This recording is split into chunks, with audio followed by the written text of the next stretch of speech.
अगर हम तारीख की किताबों में इस बात को ढूंढने की कोशिश करेंगे कि आखिर मुसलमान हिंदुस्तान की, जिसमें आज का पाकिस्तान भी शामिल था, अपनी शान शौकत और फौज के साथ एक कौम की शक्ल में कब और किसकी क़ियादत में दाखिल हुई, तो सबसे पहला नाम जो मिलता है वह है मोहम्मद बिन कासिम का, जिन्होंने 17 साल की छोटी सी उम्र में हिंदुस्तान की तारीख में पहली बार मुस्लिम फौज के साथ हिंदुस्तान में दाखिल हुए और सिंध को फतह करके एक इस्लामी हुकूमत की बुनियाद रखी।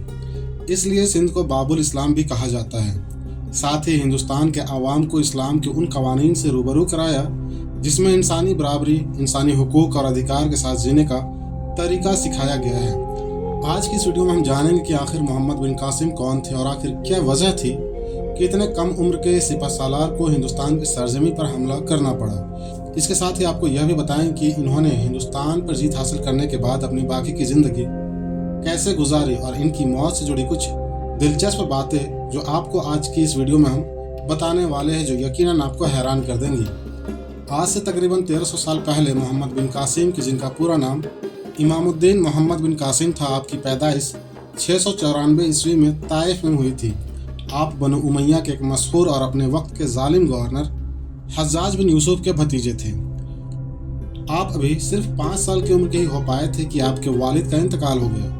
आप बचपन से ही बहुत होशियार और ज़हीन थे और जंगी मामलात में बहुत ज़्यादा आपको सलाहियत हासिल थी। चूँकि आप एक गवर्नर के भतीजे थे और आपके वालिद ना होने की वजह से गवर्नर पर आपकी तालीम और तरबियत की जिम्मेदारी आ गई थी, इसलिए आपको दीनी तालीम के साथ ही जंगी फ़न और जंगी हिकमत भी सिखाई गई और इसी वजह से आप बहुत ही कम उम्र में फ़ौज में भर्ती हो गए। लिहाजा कम उम्र होने के बावजूद भी आप अपनी होशियारी और बहादुरी के बलबूते पर फ़ौज में एक आला मकाम हासिल करते हुए सिपहसालार बन गए।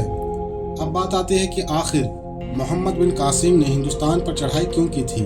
आइए अब हम उन वजूहात पर रोशनी डाल लेते हैं जिनकी वजह से मोहम्मद बिन कासिम को सिंध पर हमला करना पड़ा।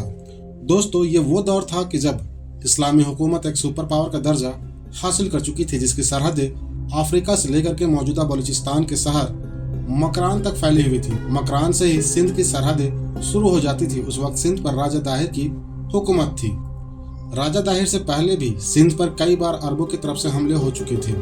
फतहनामा सिंध और चचनामा के मुताबिक सिंध हमेशा मुसलमानों के दुश्मन ईरानियों का साथ दिया करता था। जब मुसलमानों और ईरानियों के बीच आखिरी फैसलाकुन जंग हुई तो सिंध के राजा ने ईरानियों का साथ देने के लिए न सिर्फ अपनी फौज भेजी बल्कि अपनी तमाम जंगी हाथी भी मुसलमानों के खिलाफ इस जंग में झोंक दी थी। दूसरा यह कि जब ईरान की सल्तनत को शिकस्त देकर वहां पर सल्तनत इस्लामिया काबिज हुई तो सिंध के राजा ने अपनी सरहदों से लगे ईरानी सूबों पर अपनी सरहदें मिलाना शुरू कर दिया। इन्हीं सबको रोकने के लिए अरबों ने सिंध की सरहदों पर छोटे मोटे हमले किए थे, लेकिन यह हमले सिर्फ सरहदी झड़पों तक ही महदूद रहे थे। इन्हें बड़ी फौजी मुहिम या फिर लश्कर कुशी नहीं कहा जा सकता था। लेकिन जब राजा दाहिर सिंध के गद्दी पर बैठा तो उसने कुछ ऐसे काम कर दिए जिनसे न सिर्फ इस्लामी खलीफा नाराज हुए बल्कि सिंध पर भी बड़ा हमला करने के लिए मजबूर हो गए। फतहनामा सिंध और चचनामा के मुताबिक राजा दाहिर ने उमैया सल्तनत के एक दुश्मन अरब जंगजू सरदार मोहम्मद उलाफी और उसके 500 साथियों को पनाह दे दी, जो यकीनन एक ताकतवर हमसाया रियासत को चैलेंज करने वाला था।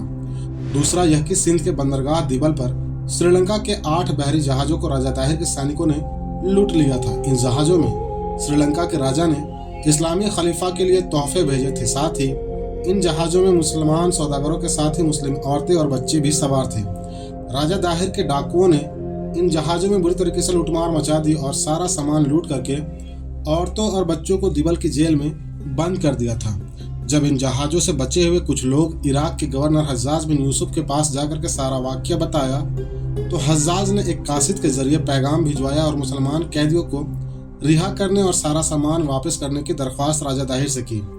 राजा दाहिर ने यह जवाब दिया कि जहाज लूटने वाले हमारे सैनिक नहीं बल्कि समुद्री डाकू थे और फिलहाल हम उनके ऊपर कोई कार्रवाई नहीं कर सकते हैं। राजा दाहिर के इस जवाब से इस्लामी खलीफा नाराज हुए और उन्होंने अपने लोगों को छुड़ाने और उस इलाके को अपने कंट्रोल में लेने का इरादा कर लिया ताकि आइंदा कभी इस तरीके का लूट मार उनकी जहाज़ों में ना हो सके।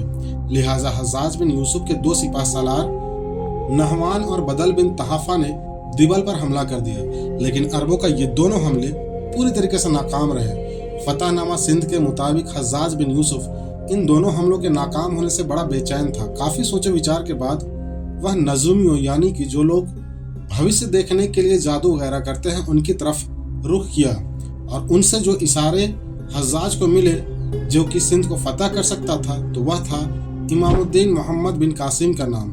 हज्जाज बिन यूसुफ के हुक्म पर 17 साल का बहादुर नौजवान हाथ में इस्लाम का परचम लिए मोहम्मद बिन कासिम अपने 6000 जंगजुओं के साथ दिबल की तरफ रवाना हुआ। रास्ते में बलूचिस्तान के शहर पंजगौर और अरमान बेला को फतह करते हुए जुम्मे के दिन दिबल जा पहुंचा, जहां राजा दाहिर का बेटा जैसी एक बड़ी फौज के साथ तैयार खड़ा था। देखते ही देखते दोनों लश्कर एक दूसरे पर टूट पड़े। आसमान में अल्लाह अकबर की सदाएं गूंजने लगी। अरबी जंगजुओं ने ऐसा वार किया कि दुश्मन की सेना भाग खड़ी हुई। खुद राजा दाहिर का बेटा जैसे भी पीठ दिखाकर भाग गया और अपने बाप के पास अरोड़ के किले में जाकर के बैठ गया। दिबल का कैद खाना तोड़ करके मुसलमान कैदियों को आज़ाद करवा लिया गया और मोहम्मद बिन कासिम ने आम माफी का ऐलान करते हुए हर एक को अपने अपने मजहब को मानने की पूरी इजाज़त दे दी। इसके अलावा दिबल शहर का हकीम आला भी एक पंडित को ही बना दिया जो इससे पहले जेल खाने का मुहाफिज हुआ करता था और जिसने मुसलमान कैदियों के साथ काफ़ी अच्छा सलूक किया था। इतिहासकार लिखते हैं कि राजा दाहिर की रियासत का एक बहुत बड़ा हिस्सा राजा दाहिर के साथ नाखुश था, क्योंकि राजा दाहिर ने बुद्ध मत की पैरोकारों से हुकूमत छीनी थी और उन पर काफ़ी जुल्म किए थे। इसके अलावा बहुत से हिंदू भी राजा दाहिर से नाराज थे, क्योंकि राजा दाहिर ने हिंदू रिवाज के खिलाफ जाकर के अपनी ही सगी बहन से शादी कर ली थी। तीसरा यह कि राजा दाहिर का सलूक छोटी जाति के हिंदुओं से बिल्कुल भी अच्छा नहीं होता था। उसने यह ऐलान करवा रखा था कि जब भी छोटी जाति के लोग घरों से निकले तो अपने साथ कुत्ता रखा करे ताकि उनको दूर से ही देख करके पहचाना जा सके। इन्हीं सब वजूहात और अपनी काबिलियत व हुस्न सलूक से मोहम्मद बिन कासिम ने जल्द ही सिंध के बहुत बड़े हिस्से को अपने कंट्रोल में ले लिया। लेकिन अभी तक मोहम्मद बिन कासिम की बाकायदा तौर पर राजा दाहिर से खुली जंग नहीं हुई थी, जो दरियाए सिंध के मगरिब के किनारे अरोड़ के किले में रुका हुआ था। लिहाजा मोहम्मद बिन कासिम ने हमले से पहले उसी पंडित को कि जिसे दिबल का हाकिम बनाया गया था राजा दाहिर के पास इस पैगाम के साथ भेजा कि या तो राजा दाहिर हार मान ले या फिर जंग के लिए तैयार रहे। इस पर राजा दाहिर ने जंग का रास्ता चुना और बाकायदा तौर पर इस्लामी और सिंधी लश्करों में जंग छिड़ गई। राजा दाहिर और उसके सिपाहियों का मकसद यह था कि वह किसी भी सूरत में इस्लामी लश्कर को दरियाए सिंध पार न होने दे, लेकिन मोहम्मद बिन कासिम के माहिरीन जंग ने बड़ी खूबसूरती के साथ कश्तियों का एक ऐसा पुल बनाया कि जिससे इस्लामी लश्कर बड़ी तेजी के साथ दरियाए सिंध पार कर गया। इस्लामी लश्कर के उस पार पहुंचते ही राजा दाहिर के बेटे जैसी ने उन पर हमला कर दिया, लेकिन इस्लामी लश्कर के पलटवार से वह इतना ज्यादा खौफजदा हुआ कि फिर से वहां से भी वह भाग खड़ा हुआ। फतहनामा सिंध के मुताबिक रमजान की 10 तारीख को राजा दाहिर अपने 300 पैदल सिपाही, 10,000 निजाबकदार और 60 जंगी हाथियों के साथ मैदानी जंग में आ खड़ा हुआ। दूसरी तरफ 6000 जंगजू और ईमान से भरपूर मोहम्मद बिन कासिम तैयार खड़ा था।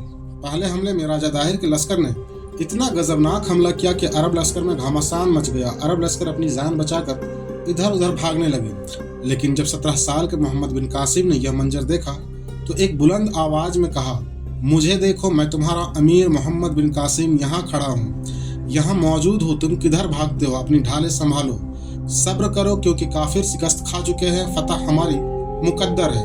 मोहम्मद बिन कासिम की यह बहादुराना ललकार सुनकर इस्लामी फौज फिर से सिंधों पर टूट पड़ा। एक अरब जंगजू उमर बिन खालिद दुश्मनों की सफों को चीरते हुए राजा दाहिर के पास जा पहुंचा और राजा दाहिर पर एक ऐसा वार किया कि जिसके साथ ही अरबों ने हिंदुस्तान की तारीख में अपनी पहली फतह लिख दी।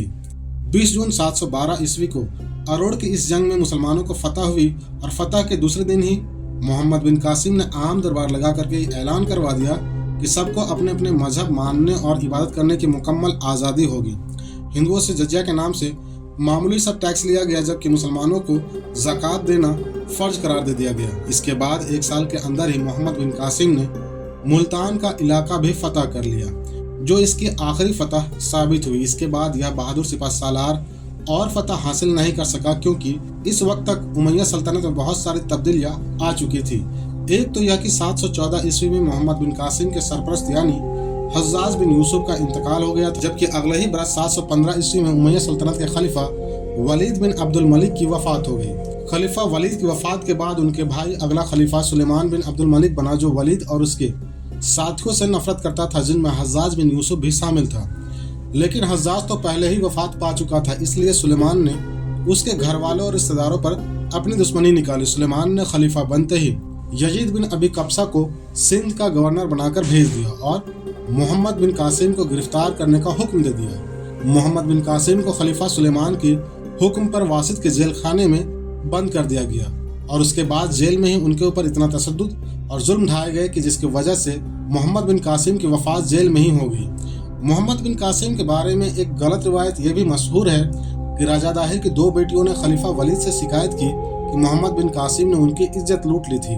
चुनांचे वलीद के हुक्म पर मोहम्मद बिन कासिम को बैल के चमड़े में सिलकर खलीफा के पास भेजा गया और रास्ते में ही मोहम्मद बिन कासिम की चमड़े में दम घुटने से उनकी मौत हो गई। और जब खलीफा वलीद को उन दोनों लड़कियों ने बताया कि उन्होंने बदला लेने के लिए मोहम्मद बिन कासिम के बारे में झूठ बोला था तो खलीफा ने उन्हें जिंदा दीवार में चुनवा दिया। यह रिवायत बिल्कुल ही गलत है क्योंकि मोहम्मद बिन कासिम की वफात खलीफा सुलेमान के दौर में हुई थी, ना कि खलीफा वलीद के दौर में। हो सकता है कि आप में से बहुत सारे लोगों को ये एक झूठी या बढ़ा चढ़ाकर कही गई कहानी लगती हो। आप चाहे तो अल हिंद और चचनामा जैसे मशहूर किताबें देख सकते हैं। आज की अपनी वीडियो को हम यहीं पर ख़त्म करते हैं।